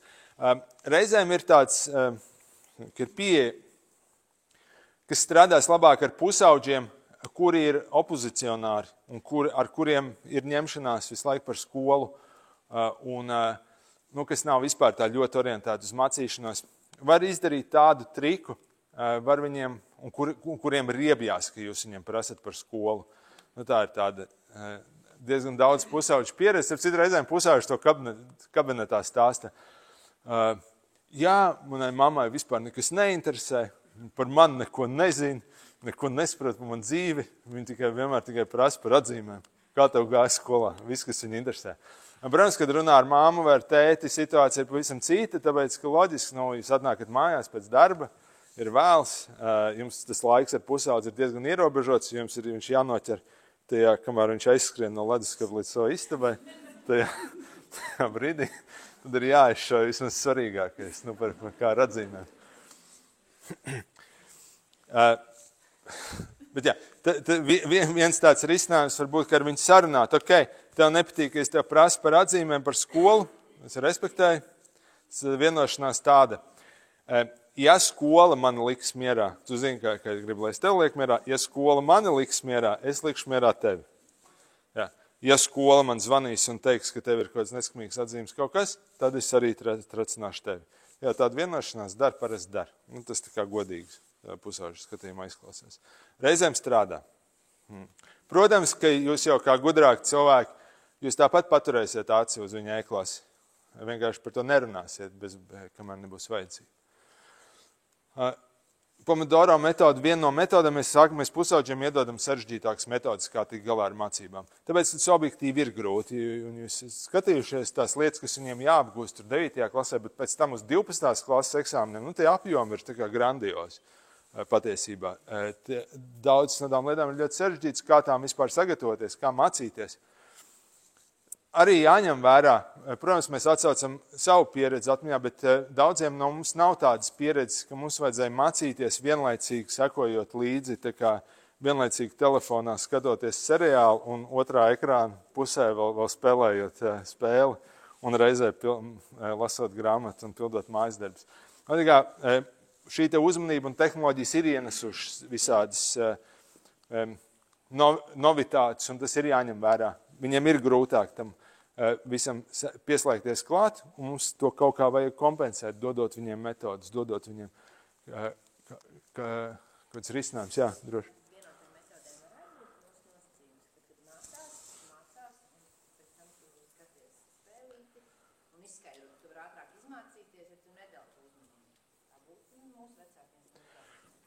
Jā, tā noteikti būtu viena no prasmēm, jo atkal mūsu uzdevums mācīt viņiem prasmes, nevis saturu. Prasme ir uzmanības fokusēšana, noturēšana ir viena no prasmēm. Jo skaidrs, ka, un tieši tā kā jūs teicāt, ja es uzmanību visu laiku pārslēdzu, man viņu ir grūtāk noturēt. Protams, tas triks ir pamēģināt atrast to, Pomodoro metodi ir par relatīvi īsiem laika brīžiem, piemēram, 15 minūtes mācies, 5 dari kaut ko citu, 15 mācies, 5 dari kaut ko citu. Pusauģiem ļoti piemērot, jo viņi ir super īstermiņu domātāji. Vienkārši atrast kaut ko, kas ir tāds tūlītais iegūms. Reizēm, ja gribat tādu elaborētāku stratēģiju, var viņam sadalīt laiku. Tu 15 mācies, 2-3 dari kaut ko citu, 15 mācies, 2-3 dari citu, un tagad tu esi savācis, piemēram, 45 mācīšanās minūtes, tad tu vari nostīties Netflix sēriju, kas ir 20 minūtes, piemēram. Un tā uz priekšu. Tur var veidot dažādi šo, un viņiem parasti patīk, ka izdodas ar pusaudzi atrast to kontaktu, tāpēc, ka tā arī ir spēle. Es tikai cenšos savus smadzenes kaut kā apmānīt. Jā, droši.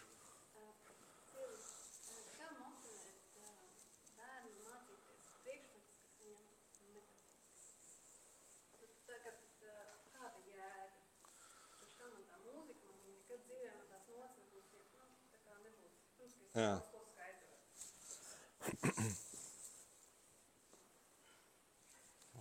Šī ir milzīga tēma, protams, un ļoti daudziem noteikti tas ir aktuāli. Jā. Ko darīt, kad pusaudzis sāk uzdot šo jautājumu, kāda jēga man mācīties, vai kur es to likšu dzīvē? Vai par konkrēti jāmūs? Jā, bet absolūti. Es viņu nedaudz paplašināšu, jo bieži tas reizēm ir par mācībām vispār, kāda jāiet uz skolu, reizēm tas tikai jūs sakat konkrēti priekšmeti. Šis droši vien daudziem būs aktuāli. Daudziem vecākiem šis jautājums jau arī izraisa negatīvas sajūtas. Tas nav viegli, es domāju, es zelta recepti neiedošu. Pastāstīšu, kā reizēm terapijā mēs ar šāpējamies, un kas dažreiz palīdz. Piemēram, es neieteiktu iet skaidrošanas sadaļā. Es neieteiktu domāt, ka es varēšu viņam paskaidrot, tu domā, tev geogrāfija nav vajadzīga. No tagad paklausies. Jo būsim godīgi, ja mēs vispirms ir vienmēr svarīgi būt godīgam pašam pret sevi, būsim godīgi pret sevi, vai mums dzīvē noderēja mūsu geogrāfija no 7. klases, piemēram. Tā kā, cik daudz jūs atceraties no tā, ko jūs darījāt 7. klases geogrāfijā? Jā, visticamāk, neko. Vai tas praktiski noderēs? Nē. Vai skolā ir jēga? Kā... Jūs paskaties Facebookā, ko cilvēki raksta, tā kā izglītības sistēmai nav jēga, kāda ir izglītības sistēma, paši pedagogi sūdzās par to, kāda ir izglītības sistēma. Tagad tā paliek, tā kā grūti par to argumentēt tādā veidā, un parasti jau tas nav par faktiem, tas ir par emocijām vienmēr pusauģi. Vērts saprast, kas ir tā emocija apakšā viņam, kāpēc viņš to saka. Jo no otras puses viņi dara milzumu daudz lietu, kurām nav nekāda jēga. Jā. Ja tas viņiem liekas, ja tas viņiem kaut ko iedod. Es ieteiktu tā, iet uz emociju. Parasti tur ir kaut kādas standarta emocijas, kas notiek. Tad ļoti bieži pusaudzim nepatīk tas priekšmets, kāda jēga, tad ja viņam nav kontakta ar pasniedzēju. Bieži tas ir vienkārši par pasniedzēju. Un tad savukārt, ja pasniedzējs, ja viņš pasniedzēju respektē, vai pasniedzējs ir interesants, vai vēl kaut kas, tad ir vienalga, ko tas pasniedzējs viņam māca.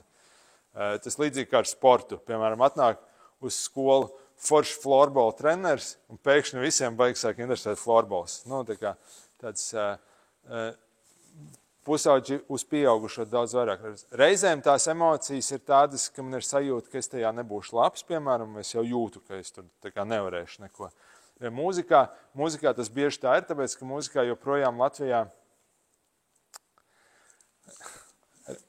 restīvi liek darīt ļoti dīvainas lietas. Iet, piemēram, priekšā un dziedāt pa vienam. Un būsim godīgi tikai, ja mēs tagad aicinātu pa vienam atnāciet. Tas ir... Protams. Absolūti, jā. Jā. Un skaidrs, mums ir iepsies tas, kas mums liek justies slikti, tā kā par sevi, kas mums liek just kaunu. Un tam nevar atrast nekādu īsti apkārt ceļu, tāpēc, ka tas nav dabiski. Tā kā mēs nevaram iemānīt bērnam, lai viņam patīk tas, kas viņā izraisa tādas sajūtas. Protams, jā.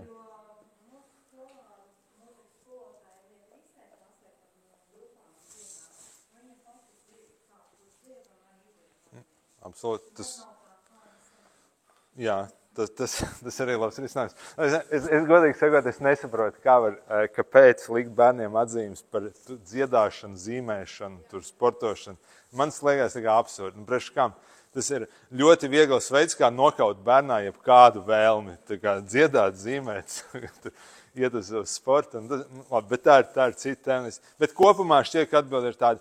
Vēl es manuprāt, nav jēgpilns arī tā paradigma, kur mēs sākam domāt, ka vai šīs zināšanas tev noderēs tālāk dzīvē, vai šīs prasmes tev noderēs tālāk dzīvē.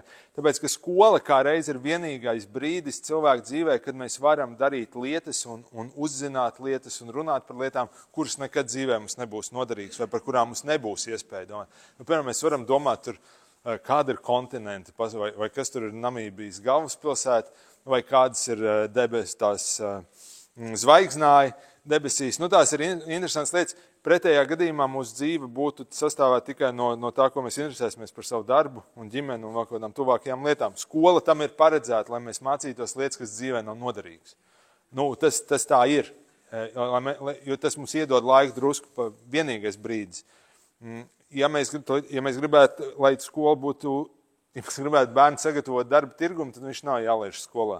Tad viņu labāk uzreiz mācīties kaut kādas praktiskas lietas.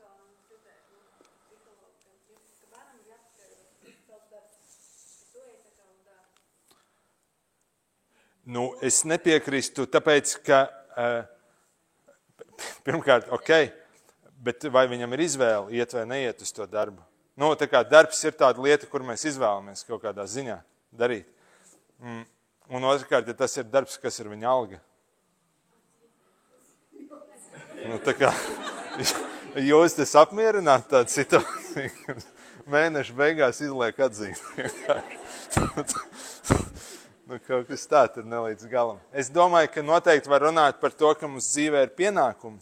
Tā kā tas ir ļoti, un līdzīgi kā mājās taču arī ir pienākumi, tāpēc svarīgi no maziem bērniem, tavs pienākums sākot ar tur trauku mašīnu, suni pabarot, vēl kaut ko, mums ir pienākumi. Tā kā, un reizēm man šeit ir labi dot to sajūtu, ka bieži mums nepatīk mūsu pienākumi. Tas ir ka man nepatīk darīt to, jo reizēm mēs mēģinām izvairīties no tās negatīvās sajūtas un iepārdot bērnam to sajūtu, ka skola patiesībā ir forša. Tas tā, nav tā vienmēr forša. Tāpat kā darbs nav vienmēr forša. Un tas tā. Jā.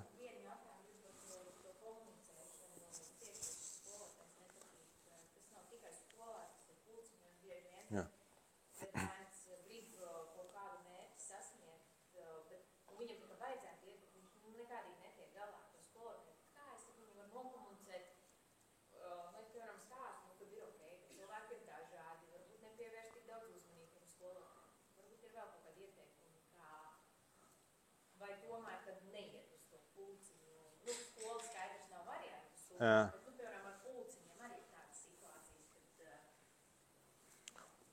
Sportiem bieži treneris, jā, kaut kas nezinu. Es vienkārši nevaru saprast to momentu, vai es nedaru klāt tādā veidā, mēģinot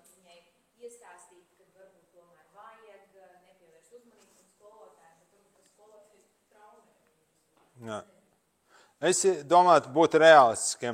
Tā ir viena no milzīgām tēmām par to, ka skaidrs, ka gan klasē, gan pulciņos visās vietās mums veidojas attiecības. Pieaugušam veidojas attiecības ar bērnu. Un bieži pieaugušā attiecībās pret bērnu pats pieaugušais izspēlē kaut kādas savas tēmas, kuras varbūt nav tieši saistītas ar šo bērnu.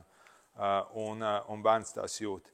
Un arī otrādāk, bērns izspēlē kaut kādas savas tēmas. Un reizēm tā vienkārši neiet kopā. Ir vērts pastīt, nevienmēr tam ir nozīme. Mēs droši vien arī no savas pieredzes zinām, lielākā daļa mums varēja būt labas atzīmes arī pie skolotājiem, kas mums šausmīgi nepatika, piemēram. Tāda situācija var būt. Bet reizēm tas ietrāpa kaut kādā tādā lietā, tajā attiecību paradigmā, kurā tas veidojās tik sarežģīti, ka mēs redzam, ka tas neiet uz labu. Un es domātu, ka jūs jau mamām intuīcija parasti ir ļoti laba. Ja jūs jūtat, ka tas ietekmē bērnu kaut kādā tādā psihoemocionālā veidā, tās attiecības ar šo pieaugušo, tad droši vien, ka nav vērts paturēt, ja vien tas nav ko absolūti nepieciešams. Tas līdzīgi kā ar skolu. Ja jūs jūtat, ka jūs bērns tur sāk iznīkt vai kaut kas viņu tā kā sāk nomākt tādā dziļākā līmenī nekā vienkārši nepatīk, tad nav vērts viņu tur turēt, jo tas ārkārtīgi ietekmē. Bērns attīstās attiecībās, principā. Viņš aug un attīstās no attiecībām. Okay. Ar pusauģiem vēl diezgan labi. Mēs līdās arī apstīsimies vienu konkrētu lietu, kā to darīt mērķu definēšanu. Pusauģiem ir svarīgi, ka mēs arī ļaujam viņiem saprast, kā tas vispār darbojās. Ir lielie mērķi, mazie ar lieliem ir grūtāk, bet ļoti labi strādā mazie mērķi. Kāds ir tavs mērķis, piemēram, šajā priekšmetā vai šajā semestrī? Ko tu tur gribi dabūt? Ir ok izvirzīt aptuveni kādu, kas no viņa tiek sagaidīts, kā to dabūt, un tad, kad ir problēmas, principā mēs labākā pieeja vienmēr ir mācīt pusaudzim problēmu risināšanu. Jā, tas ir lielākais zelts, ko mēs varam iedot, un tos mēs, protams, arī rādam, kā to darīt, jo pusauģi parasti sabrūk problēmu priekšā vienkārši tāpēc, ka viņiem pietrūkst prasmi dzīves, kā ar to tikt galā. Pusauģi vecumā visādas problēmas ir jārisina, ne tikai skolas, piemēram, 15, 16 gadu vecumā pirmās šķiršanās, attiecību problēmas. Kā tikt galā ar to, ka es viņu mīlu un likās, ka mēs dzīvosim kopā un 2 nedēļas mēs jau bijām kopā un tagad pēkšņi izrādās, ka nekad. Kā to pārdzīvot tādas lietas? Un tas tieši tāpat kā sliktas atzīmes, kā pārdzīvot to, ka es gatavojos vai es gribēju būt labākais, neesmu. Kā ar to visu. Manā pieredzē ar pusauģiem laba taktika ir slēgt šos līgumus vai vienošanās. Viena iemesla dēļ pusauģiem parasti ļoti sāsināt taisnīgumu izjūta. Pusaudzis grib, lai viss ir godīgi. Un līgums ir viena no tām lietām. Tas līgums vai vienošanās parasti palīdz 2 lietas izdarīt. Viens, tas parāda, ka jūs tam pieiet nopietni. Pusaudzim ir svarīgi, ka viņa lietas uztver nopietni, un viņš tiek uztvers kā pieaugušais kaut kādā ziņā. Un līgums ir tāda pieaugušo lieta, ok? Es savu, tu esi pieaudzis cilvēks, lūk, noslēgsim līgumu, tavs paraksts, mans paraksts, viss. Otrs tajā ir kaut kāda taisnīguma, samērīguma sajūta. Mēs reizēm terapijā slēdzam šādu, parādīšu.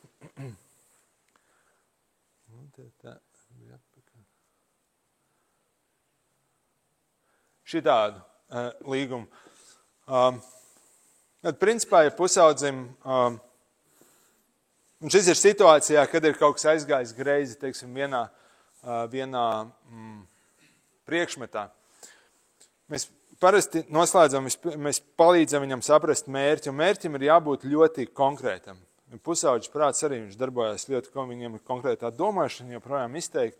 Viņam vajag pēc iespējas konkrētāk mērķi. Piemēram, nav vērts būt mērķim, tu mācīsies labāk, vai mērķim, ka tev būs labākas atzīmes.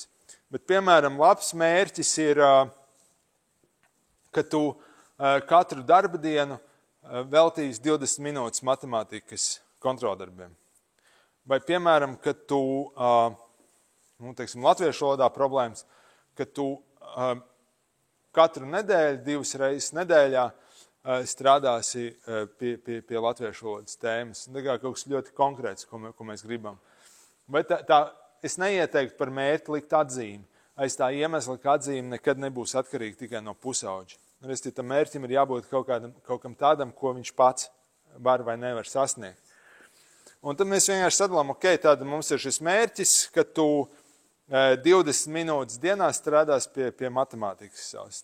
Ko tas prasīt? Un šeit ir vērts arī būt diezgan specifiskiem. Tad viens es prasu no pusauģa, ka viņam ir jānosēžās, un reizēm tas mums liekas prātā diezgan tā triviāli. Tās lietas, mēs zinām, 20 minūtes dienā, ok, tas skaidrs, kas tev jādara, 20 minūtes dienā jāsēž pie matemātikas.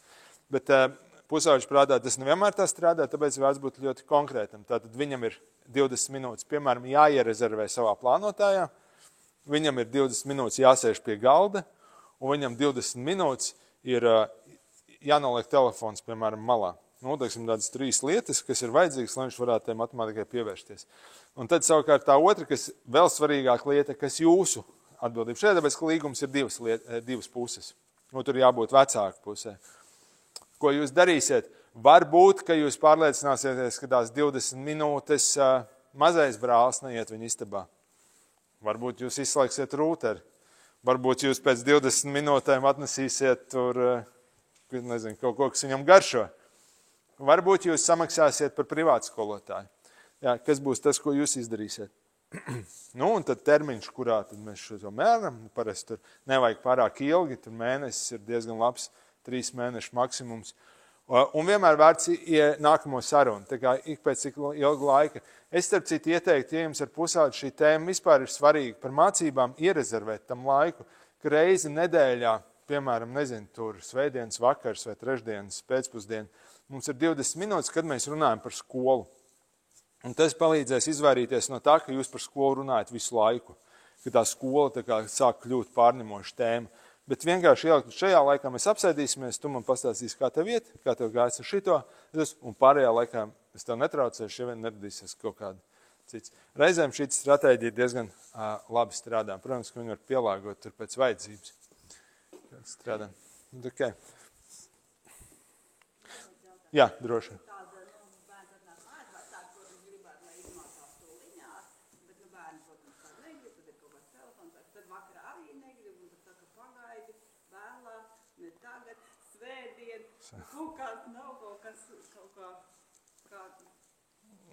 Es ieteiktu par šo atrisināt, pirms tas vēl ir sācies, restīvi tas, ka tajā sadaļā, kas ir laika plānošana. Es divu, pirms, ne tajā brīdī, kad viņš atnāk mājās no skolas, bet kaut kādā neitrālā brīdī, vēlams jau vasarā vai teiksim, brīvlaikā vai sestdienā, svētdienā. Tad mēs apsēdīsimies, mēs kopā, varbūt ģimeni, visi teica, saplānosim laiku, lai viņš pats arī tajā piedalās. Šis ir laiks, kurā būs skolā, viņam ir kaut kāda blociņa. Restīvi blociņš, kad viņš grib spēlēt telefonu, blociņš, viņš grib iziet ārā, blociņš, viņam ir jāmācās.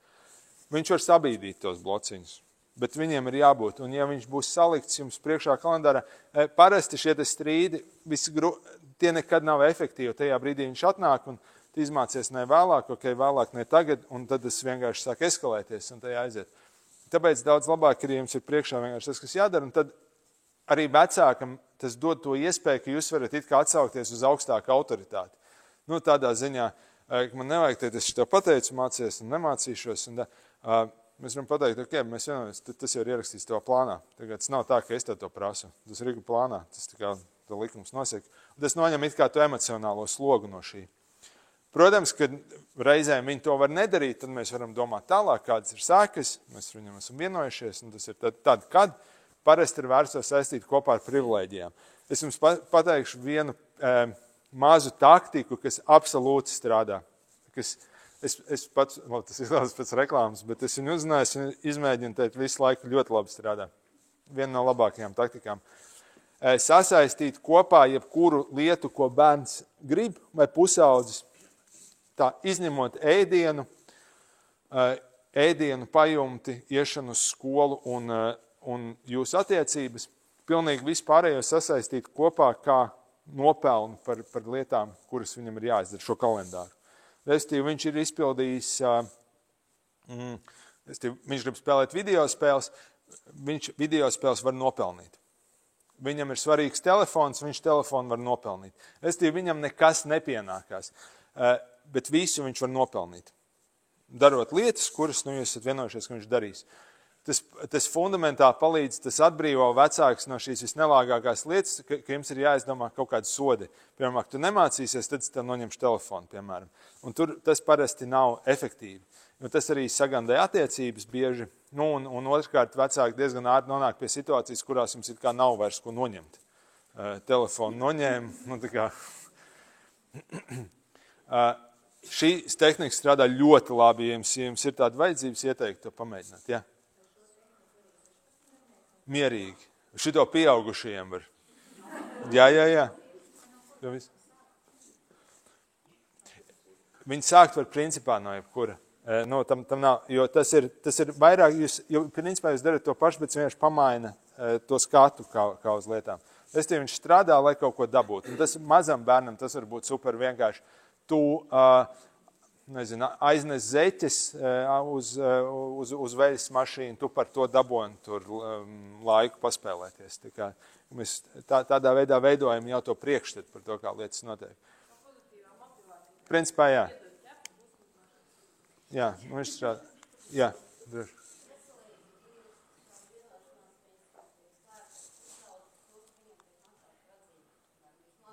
Jā.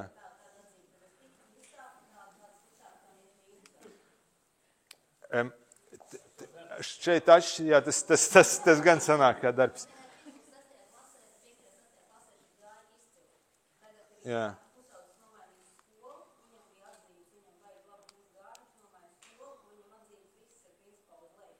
Jā. Okay.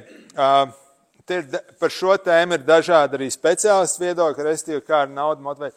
Man šķiet, ka kopumā nav nekā nepareiza vispār naudu iesaistīt, bet labāk to darīt arī līdzīgi kā šajā, teiksim, kā telefona laiks, kā vēl kaut kas, arī kabatas naudu, piemēram, ka ir kaut kāda summa, kuru viņam nevis var noņemt vai kā, bet viņš izdarīs savas lietas, viņš dabūna šo kabatas naudu kā privilēģiju. Es domāju, ka nav ilgtermiņā, es neieteiktu iet tajā, ka mēs maksājam tiešā veidā par atzīmi vairāk iemeslu dēļ. Viens iemesls ir tas, ka bērnam un pusaudzim nauda nevienmēr būs īpaši svarīga. Tas izglīd paradoksāli, bet kaut kādos brīžos šis var sākt variēt. Un otrs, mēs viņam attīstam tikai ārējo motivāciju, respektīvi, ka viņam neveidojās iekšējā vērtības sajūta. Ne par ko viņš tur dara, tīri lai nopelnītu naudu. Reizēm tas dzīvē nav slikti, mēs arī daram reizēm lietas vienkārši tāpēc, ka par naudu, bet ilgtermiņā tas parasti nestrādā, tas rada kaut kādas dažādi veidi problēmas, un vēl viena no problēmām no pieredzes, ko es zinu, ka tam ir tendence augt, respektīvi, mācības paliek sarežģītākas. Tur desmitnieks 9. klasē jau izmaksā krietni dārgāk nekā 6. Tur par inflāciju un tam.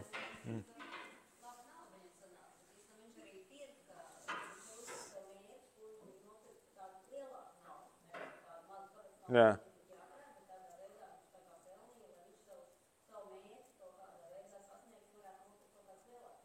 Kā ar visu, ar bērniem jau arī vienmēr vērts eksperimentēt, strādāt tas, kas strādā ar konkrēto bērnu. Ir bērns, kuram ja viņam tur, viņš tā var nopelnīt naudiņu un viņam tas strādā, kāpēc ne. Vienkārši man šķiet, ka arī pašiem vecākiem būs vieglāk, ja nemaksās tieši par atzīmēm, bet tu ieliks kā vienu no privilēģijām. Tas vienkārši palīdzēs mazināt riskus. Un mēs vienmēr gribam panākt to, ka viņam ir vēl vismaz kaut kāds cits iemesls, kāpēc viņš labi mācās, nevis tikai, lai dabūtu to lītējo motivāciju. Okay, droši. Kā tomēr attīstīt to iekšējo sajūtu? Tas ir vajadzīgs viņam, jo manā ieskatā arī bija tas jautājums par to orientēšanos saucamos. Mēs varam pateikt, ka redz, cik labi, ka tu tomēr no kaut kā atteicies un tomēr aizbrauc uz olimpiādi. Tā sajūta bērnām paliek, ja viņš tomēr iemainīja, nezinu, to pret kādu pusauģu pasākumu, viņš tāpat jūtās slikti. Un rezultātā tā negatīvā sajūta pret olimpiādu ir tik un tā. Tā kā mēs esam panākuši to rezultātu, bet sajūta bērnā paliek. Un tad man liekas, ka ir jāmēģina kaut kādā formātā mainīt tieši to sajūtu, palīdzēt bērnam tajā brīdī, kad viņš jūt, ka viņam varbūt mazliet tas pamats zūd. Jo, manuprāt, vismaz mums nostrādāja no visam tieši šī sadaļa, kad līdz, kur jūt, ka paliek slikti runājam, iesaistamies, Jo tad, kad viņš jūt, ka viņš tiek ar kaut ko galā, viņš pats sevi novērtē. Un tā Jā. rezultātā viņš vairāk darīja, bet cik mums nebija arī līkumi, tie netiek pildīti, jebkurā gadījumā un var motivēt ar jebko, viņam ir atradīs, ko izdarīt. Okay. Man šķiet, tas, ko jūs aprakstat, ir bērnu sajūta, ka es kaut ko varu izdarīt, un varbūt es kaut ko varu izdarīt pats. Absolūti, tā ir viena, līdzīgi kā mēs runājam, jebkurās tostarpspēles momentā tā svarīgā sajūta. Visi šīs lietas būs izšķirīgi svarīgas pirmajās klasēs, kā viņam palīdz to darīt. Ceļš bērns, piemēram, šajā vecumā starp 10-12 gadiem, viņu vispār virza tas, ka viņš sāk darīt lietas pats.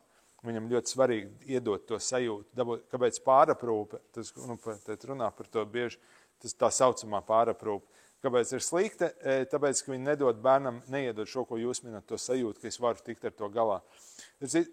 Tas iedod to pozitīvo sajūtu. Bieži būs negatīvās emocijas. Viņš sastapsies ar kaut ko grūtu, kaut kas neies, viņam būs negatīvas emocijas, tas ok, bet viņš viņas pārvarēs un tajā būs tas pozitīvais dzinols. Un patiesībā tas ir tā sajūta, ka es kaut ko esmu ticis galā, un ja tas ir ceļš, ir bijis kaut kas grūts, tas motivēs daudz vairāk, pilnīgi noteikti, ja tas dod mums to sajūtu.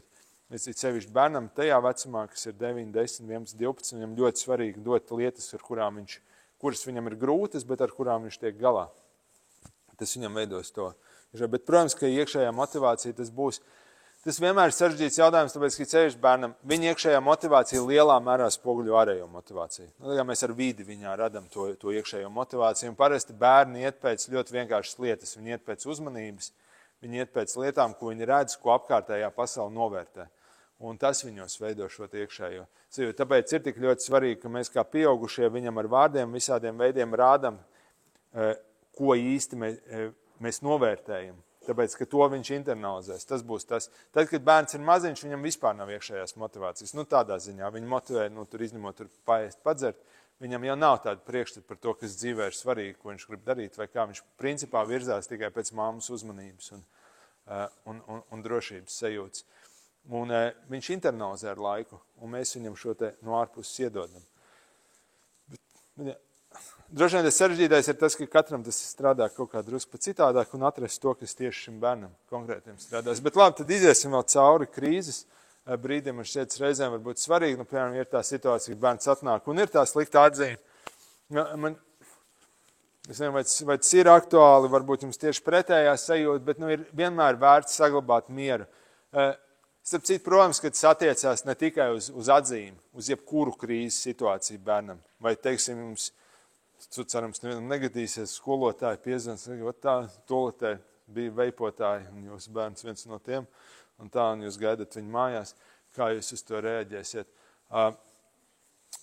Ļoti svarīgi ir saglabāt mieru. Tas miers ir svarīgs principā galvenokārt tāpēc, lai bērns nedabūtu to sajūtu, ka viņš nākamreiz grib rūpīgi noslēpt šīs negatīvās lietas no jums, lai viņam nerodās arī milzīgi trauksmi par to. Otrakārt, tīri efektīvi. Ja jūs esat satraucies, tad jūs arī daudz mazāk varat ietekmēt viņu. Ja gadījumā jūs esat tādi emocionālāki cilvēki, ir vērts to vienkārši atlikt. Tā kā nozīmēt laiku, vietu. Nav svarīgi runāt par sliktu atzīmi vai par izkritušu eksāmenu uzreiz. Viņš ir izkrits, viss, tur jau neko nenokavēsiet vairāk. Labāk tad to ir atlikt, nekā par to aiziet emocionālā sarunā. Ja tā problēma ir ar atzīmi, un šeit valodā ir milzīga nozīme.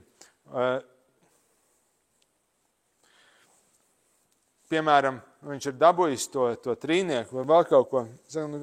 Kā tu varēji būt tik slinks, piemēram? Kā tu varēji nepadomāt, kā tu varēji nemācīties, kā tu varēji to izdarīt? Restīvi, ir ļoti svarīgi, lai mēs neieejam tajā kategorijā, kur mēs runājam par viņu, kā par cilvēku, bet vērts fokusēties vienkārši uz to, kas ir noticis tajā atzīmes. Un, protams, kā vienmēr ir vērts arī papšīt, jo pirmais iespējas, kad bērns kaut ko tādu izdara, ir tas, ka mēs kā zinām, kas ir par problēmu. Restīvi, viņš nemācījās. Viņš noslinkoja vēl kaut ko, bet viņam arī ir kaut kāds viedoklis.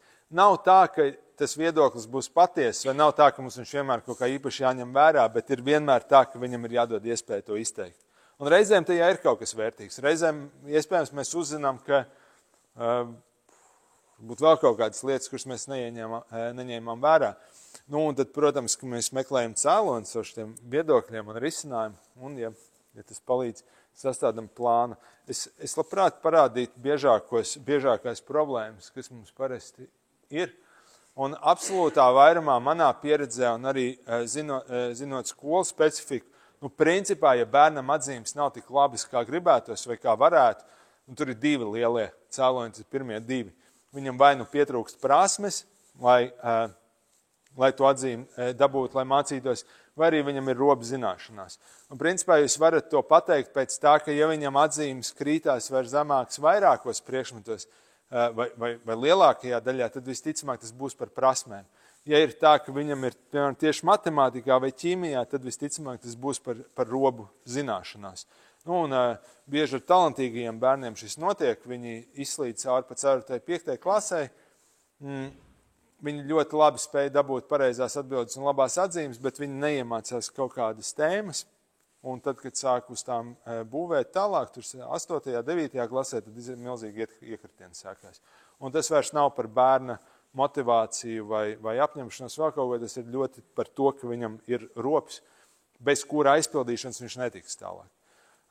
Protams, ka tas strādā arī otrādāk. Ja man kaut kur ir rops un es kaut kur jūtu, ka man galīgi neiet, tad man arī kritīsies motivācija vispārreiz. Retāk, bet ir iemesli arī citi. Reizēm ir iemesli attiecībās. Tas bija tas, ko mēs runājam par attiecībām ar pieaugušajiem, ar pieaugušo klasē, piemēram, vai ar attiecībām klasē savstarpējās. Vai arī tur maskē citas problēmas. Nu, piemēram, varbūt, ka bērnam ir Latvijā ļoti bieži neatpazīta, teiksim, disleksija. Ir neliels skaits bērnu, bet tie biežāk ir puikas. Viņi nevar uztvert tekstu īsti labi. Kaut kāda iemesla dēļ. Ja tas nav atpazīts, tad principā viņam sākot no aptuveni 5. 6. klases vispār mācībās būs diezgan sarežģīti visos priekšmetos. Tāpēc, ka, ja viņš nespēja uztvert tekstu, viņš arī matemātikā nevarēs neko labi izdarīt, tāpēc, ka viņš tekstu uzdevumu nespēs saprast. Pat, ja viņš būtu ļoti labs rēķinātājs. Un tad reizēm vecākiem ir tā sajūta, kas īsti notiek. Mans bērns it kā ir spējīgs, mēs saprotam, ka ja ar viņu runā un viņam paskaidro to, viņš ļoti labi visu galvā saliek kopā. Viņš aiziet uz skolu un tur tā kā pēkšņi nesanāk. Tur būtu vēl kādas lietas. Vai, teiksim, tā pati bērniem pēc pandēmijas ir īpaši izteiktas trauksmes. Reizēm ir panikas laikums. Man, piemēram, klasē tāda viena meitene, ļoti gudra meitene, sportista. Viņa vienkārši, kā viņa ierauga eksāmenu lapu, tā viņai aizkrīt ciet vispār apziņu. Un viņa neko nevar dabūt no sīm ārā, tā ka viņai noliek priekšā eksāmenu. Tad, kad mēs ar viņu divatā runājam, viņa visu lieliski viņa ir sagatavojusies, viņa zina. Viņa tā. Virkni dažādi lietas. Varbūt vispār psihoemocionāla problēma, bērns tajā vai pusaudzis iet cauri kaut kādai krīzei.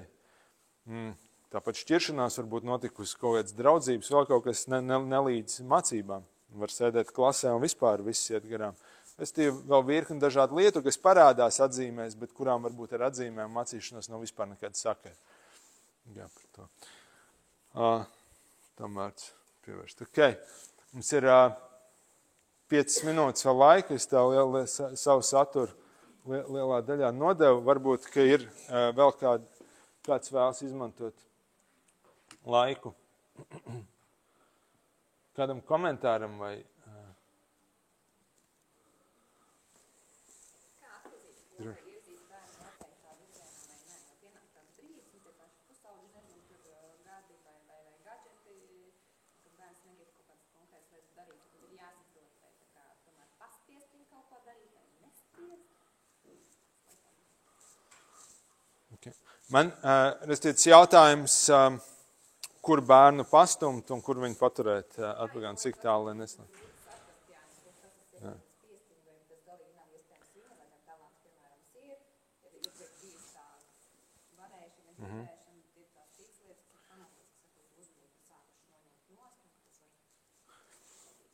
Okay. Ja godīgi, es domāju, ka tas ir, tā ir tā dāvana speciālistu, kur ir labi bērnu speciālisti vispār. Jo tā ir vissaržģītākā lieta atpazīt bērnā viņa spējas un viņu stumt pietiekami spēcīgi, lai viņš tās spējas arī realizētu, bet nestumt viņu tik spēcīgi, ka viņš salūst. Un bieži tas ir tas, kas atšķir labus pedagogus, labus sporta trenerus, labus mūzikas skolas skolotājus. Kā vecākam to ir bieži grūti izdarīt, tāpēc, ka jūs nezināt bērnu, jūs pirmkārt nezināt visbiežāk to disciplīnu tik labi, un jūs nezināt to bērnu tajā vidē tik labi, kā jums nākās paļauties kaut kādā mērā uz citiem speciālistiem tajā. Un es teiktu, ka tas ir ļoti individuāli, bet tas ir kaut kas, kā speciālists sajūt to. Jo ļoti abas divas lietas būs sliktas bērnam, ja viņu stums pārāk daudz. Tad, protams, viņš salūzīs, viņam radīs. Tas kā bērni, kas tiek izstumti cauri mūzikas skolai ar milzīgām, mēs mūzikas skolu atradamies, man liekas, tāpēc tāds asociācijas. Bet tāds par spīti visam, kā viņi izstumi, viņš arī iziet, ja viņš tāds paklausīgs, labs bērns, un paliek 16 gadi, un viņi noliek to violu stūrī, un vienkārši pazina, nekad dzīvē es vairāk nepieskaršos, un tā arī ir, nekad dzīvē vairs nepieskarās. Jā, mēs negribam tādu rezultātu. Un arī otrādāk, kad ir jaunietis, un man arī bieži tās, citi, tie ir vēl sāpīgāki varianti. Viņš atnāk to 19, 20 gados un saka, jā, īstenībā nav dzīvē nekādas intereses, es neko īsti nemāku, man arī nav nekādas aizraušanās. Jā, un tad ir kaut kāds, jā, es kaut kad gāju tur, nezinu, futbolā, basketbolā, man kaut kas nepatika, tu pārstājiet, tā kā māma arī nespēja. Man šķiet, ka labāk ir, lai tad, kad viņi ap 20, 25 gadiem, 30 sāks iet pie terapeita, lai labāk viņi sūdzās par to, ka vecāki no viņiem prasīja nedaudz vairāk, nekā ka viņi pārmet, ka vecāki nav viņiem devuši kaut kādas iespējas. Bet tas tā ir. Jā, droši.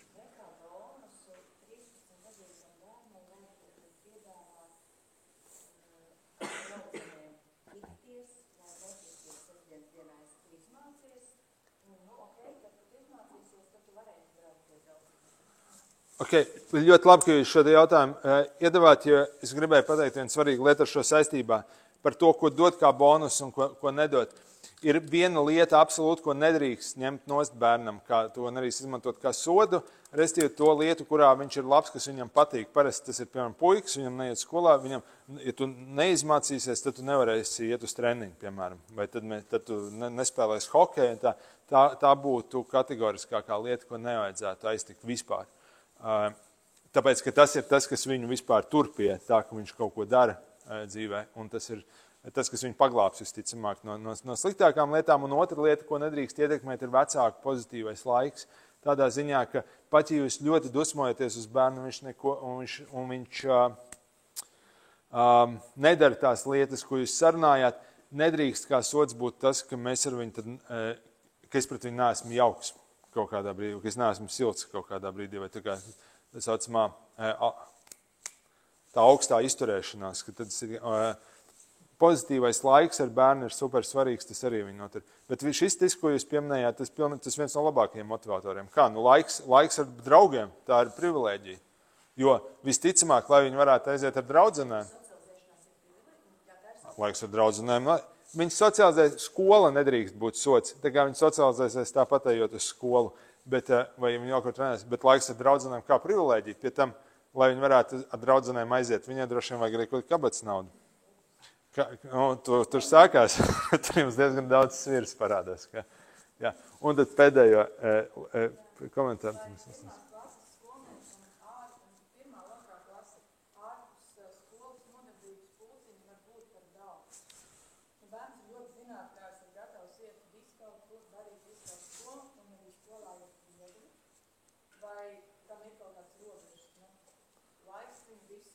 Jā. Okay, šī ļoti svarīga izšķiršanās, tas saskan kaut kā ar to, kā viņi pastum, kā paturēt atpakaļ. Ārkārtīgi dažādi. Pastaties uz savu bērnu, būs bērni, kuri no rīta līdz vakaram vienkārši iet mūzikas mākslas skolā, vēl futbolā labākais un brīvdienās vēl kaut ko. Un viņš ar to tiek galā, viņš jūtās labi un viņš tajā visā funkcionē, pilnīgi mierīgi. Būs bērni, kurš no skolas atnāk tik pārguris, ka vispār nevar vairs, viņam. Arī tā var būt. Vienkārši vajag apstīties konkrēto bērnu. Nav tāda, kaut kāda fizikāla lieluma, kas bērnam var būt par daudz vai nē. Jāstāsta, kurā brīdī viņš ar to tiek galā un tā. Ir ceļši bērni, kur ir ārkārtīgi aktīvi, hiperaktīvi bērni. Viņiem ir labāk vairāk iedot nekā mazāk. Un tā, bet tur vērts vadīties pēc konkrētā bērna. Un, diemžēl, jā, droši.